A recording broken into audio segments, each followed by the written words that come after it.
मुंबईसह संपूर्ण महाराष्ट्रात गणेशोत्सवाची चाहूल लागली असून लाडक्या बाप्पाच्या आगमनाची लगबग सुरू झाली आहे। गणेशोत्सवाला अवघा महिना बाकी असतानाच मुंबईच्या विविध भागांमध्ये गणरायाच्या आगमन सोहळ्यांना सुरुवात झाली आहे। गणरायाच्या जयघोषात भक्तांकडून बाप्पाचं जल्लोषात स्वागत केलं जात आहे।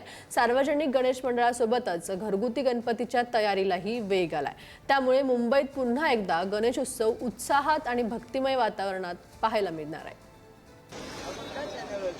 उत्सवाला अवघा महिना शिल्लक असताना आता मुंबईसह राज्यभरात गणरायाच्या आगमन सोहळ्याला सुरुवात झालेली आहे। मात्र असं सगळं असताना एक मागणी आता जोर धरू लागलेली आहे, ती म्हणजे पीओपी संदर्भातली सगळी चर्चा सध्या न्यायालयात ही सगळी सुनावणी सुरू असताना मात्र आता पुन्हा एकदा मोठ्या आणि उंच गणेश मूर्तींच्या विसर्जनावरून सध्या चर्चा होते आणि बृहन्मुंबई महानगर जी सार्वजनिक गणेशोत्सव समिती आहे त्यांनी सुद्धा एक मागणी केलेली की या सगळ्या संदर्भात लवकरात लवकर एसओपी जाहीर करावी सरकारने आणि त्या सगळ्या संदर्भात पुन्हा एकदा गतवर्षीप्रमाणे यंदा सुद्धा परवानगी ही समुद्रामध्ये विसर्जनाची देण्यात यावी अशा पद्धतीची मागणी करण्यात आलेली आहे।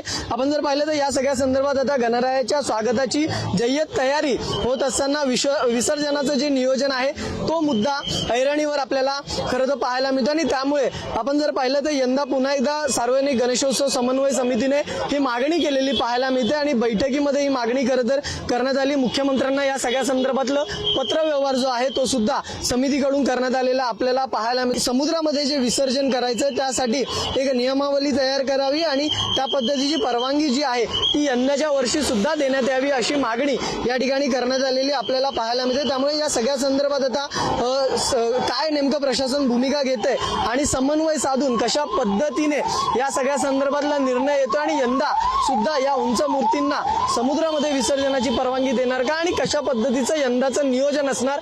व्हिडिओ जर्नलिस्ट जितेंद्र गायकवाड समिती धनंजय दळवी, पुढारी न्यूज, मुंबई।